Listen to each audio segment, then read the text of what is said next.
that I took a big break here for good reason, though. But there's something that I had been wanting to talk about for the longest time, and felt this would be a good opportunity too, given that it's pretty much the anniversary, or around the anniversary. No, it's about the anniversary time of this.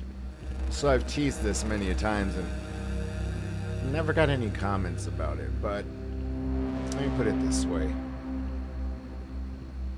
Um, it has to take a lot of belief in something that you're unsure of to really either believe this story or think it's full of shit. I have no reason to make up what happened because it happened to a person who's no longer my friend or is no longer in my life. Um, Whatever happened to him was just unbelievable from what we witnessed. When I say we, I mean my mother and I. So I had gone off to college and was back, for a 2-week vacation, and I had my cell phone.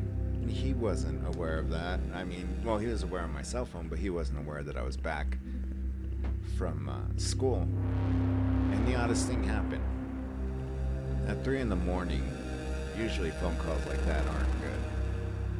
And this is back in the day of having, cordless telephones on a landline. And, I could hear in the other room my mom talking. And I pick it up and I'm like kind of on mute, and I'm like, thinking to myself, like, what the fuck is going on? So to describe my former best friend, well, he was a biker, and he looked the part. If you never would have thought, you would have thought he was a skinhead. Just put that big razor all the way down and make it shiny and just no hair whatsoever. Sleeves of tattoos on both arms.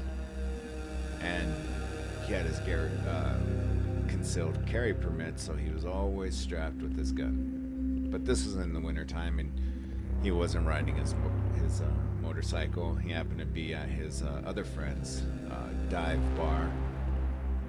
And when he left,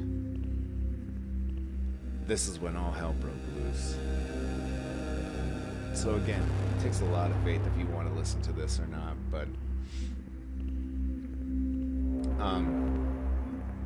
he got home, bars closed around 2 or so. Given that it was his friend's bar, they,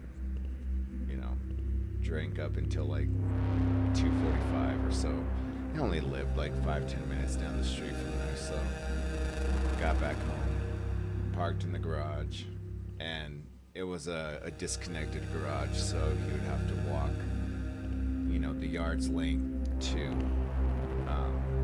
get inside the house.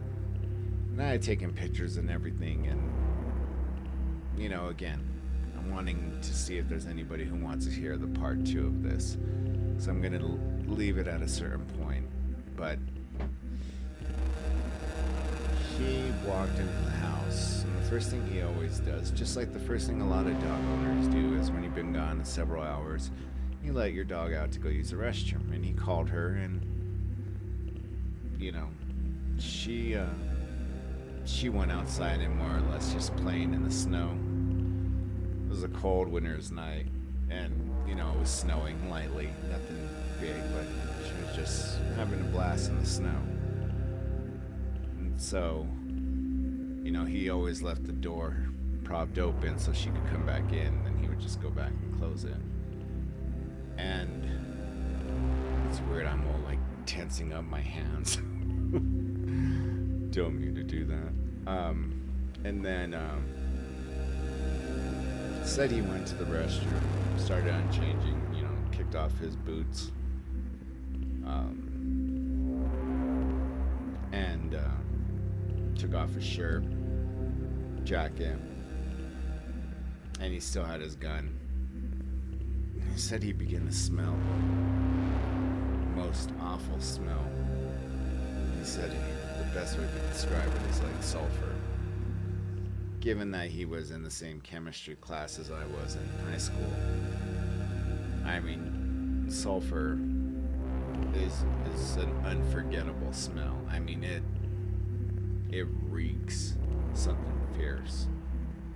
In fact, I wonder if smelling salts are composed of sulfur. I've never looked. I never had to use a smelling salt.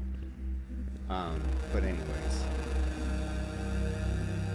what he saw and what we witnessed, and the fact that he called my home and not me directly, means quite a bit. He knew my mom was and is religious and has a deep faith in God. Whether or not you believe, this is not one of those stories that had happened that was trying to get you to believe, by no means.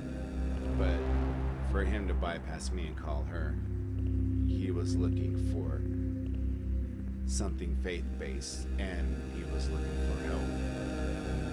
And that was for somebody to come and pick him up, because the only way he got out of the house was by shooting out his front window.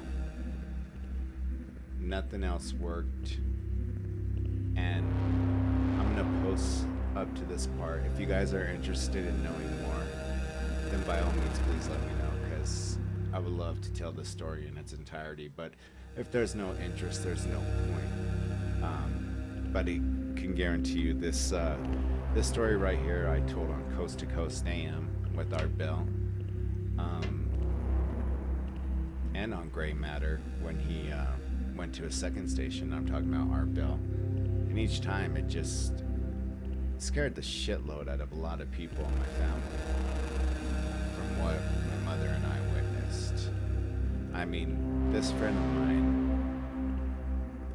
we threw him a graduation party when his own family didn't. And so that's how close he was to me. He was like a brother. And yeah, let me know if you want. And I mean everybody that is subscribed to me, let me know if you want to hear the rest of this. And I guarantee you this would go on for an hour, because I'll give you a backstory of why I think this happened, how, and why no, it's not, it wasn't anything more than what I'm willing to describe. So I'll leave it there for now. But until tomorrow or so, like I said, just let me know, and I'm more than happy to share the rest of the story. So I hope you guys have a good evening. Comment, like, subscribe, do whatever, but just let me know if you guys want to hear the rest. Even if I get a couple, I'll hear it. I'm more than happy to tell the rest of the story. But until then, you guys have a good night. Peace.